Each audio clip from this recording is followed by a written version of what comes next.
Ngayon, gagawa tayo ng gravy. So, lalagyan ko lang siya ng konting butter. Uy, what's that?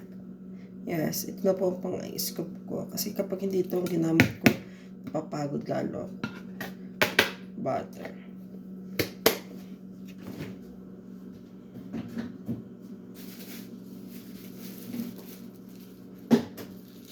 And then,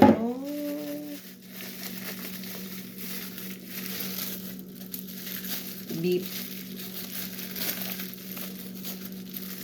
Tino ko siya. Tapos, kung mapapansin niyo, madaming plastic. Kasi galing sa freezer. Ayoko hugasan ko na naman to.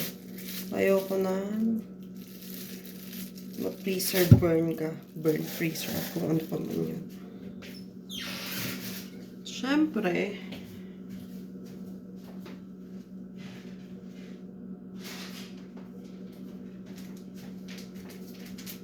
itong wata.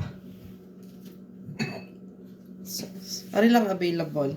Yung isang araw nga pala, kinukuha ko si Cory ng tubig.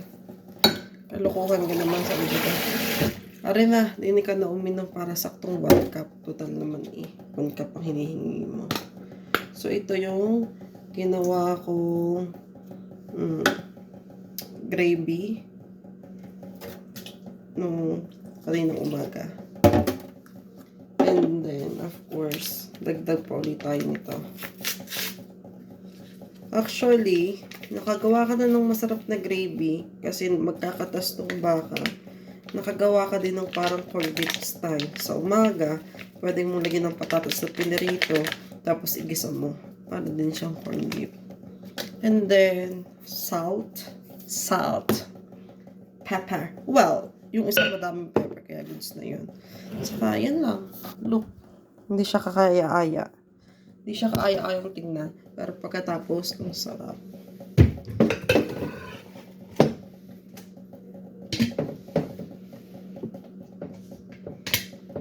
So, papakita ko ito sa inyo.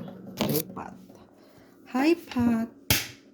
So, syempre, ako naman isang mahirap lang sa Pilipinas. Wala akong ganyan. Ano lang yun sa akin. I see Cory. Sasaksak mo siya.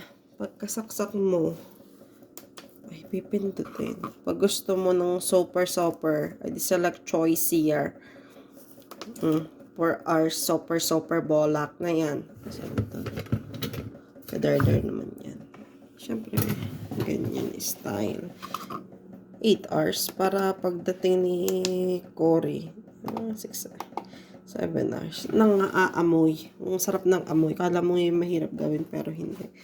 Yan na, ang paggamit din yan, 'di ba? Natuto na kayong mag-gravy, natuto pa kayong gumamit ito. By the way, hindi siya perfecto, pero the perfection and the beauty is in the eye of the beholder.